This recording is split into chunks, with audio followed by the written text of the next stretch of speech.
Binoy Viswam CPI സംസ്ഥാന സെക്രട്ടറിയായി തുടരും എന്ന് തന്നെയാണ് മനസ്സിലാക്കാൻ കഴിയുന്നത്. ഇന്ന് ചേർന്ന CPI സംസ്ഥാന എക്സിക്യൂട്ടീവിൽ വേറെ പേരുകളൊന്നും ഉയർന്നു വന്നിട്ടുമില്ല അല്ലേ?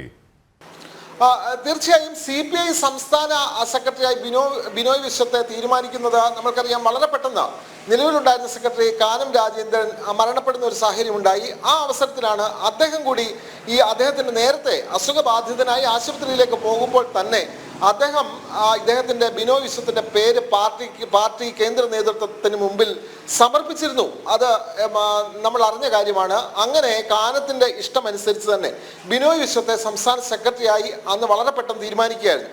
എന്നാൽ ഇന്നായിരുന്നു സംസ്ഥാന എക്സിക്യൂട്ടീവും CPIയുടെ സംസ്ഥാന എക്സിക്യൂട്ടീവ് ഇന്ന് ചേർന്നു. നാളെയാണ് സംസ്ഥാന കൗൺസിൽ. പക്ഷേ ഇന്ന് സംസ്ഥാന എക്സിക്യൂട്ടീവ് ചേർന്നപ്പോൾ മറ്റു പേരുകളൊന്നും ഉയർന്നു വന്നില്ല എന്നുള്ളതാണ് വളരെ പ്രധാനപ്പെട്ട കാര്യം. ഇദ്ദേഹത്തെ സെക്രട്ടറിയായി ഏകപക്ഷീയമായി തീരുമാനിച്ചു എന്നുള്ളത് ഇസ്മയിൽ അടക്കമുള്ള നേതാക്കൾക്ക് പരാതി ഉണ്ടായിരുന്നു. പക്ഷേ ഇന്നത്തെ എക്സിക്യൂട്ടീവിൽ ബിനോയ് വിശ്വത്തിന്റെ പേരല്ലാതെ ആരുടെയും പേര് വന്നില്ല. അതുകൊണ്ട് തന്നെ നാളെ ചേരുന്ന സംസ്ഥാന കൗൺസിലിൽ ബിനോയ് വിശ്വത്തിന്റെ പേര് മാത്രമായിരിക്കും നിർദ്ദേശിക്കുക. അങ്ങനെ ഔദ്യോഗികമായി പാർട്ടി നേതൃത്വം ഔദ്യോഗികമായി ബിനോയ് വിശ്വത്തെ നാളെ സംസ്ഥാന സെക്രട്ടറിയായി തെരഞ്ഞെടുക്കും. അതിനുള്ള സാഹചര്യമാണ് ഇപ്പോൾ ഒരുങ്ങിയിട്ടുള്ളത്. അതുമാത്രമല്ല, പത്തനംതിട്ട ജില്ലയിലെ നിലവിലുണ്ടായിരുന്ന ജില്ലാ സെക്രട്ടറിയെ മാറ്റി CK ശശിധരന് ഇനിയും അവിടുത്തെ ജില്ലയുടെ ചുമതല നൽകാനും പാർട്ടി ഇന്ന് തീരുമാനിച്ചിട്ടുണ്ട്. തിരുവനന്തപുരത്ത് നിന്നും MK വിനോദാണ് വിവരങ്ങൾ നൽകിയത്.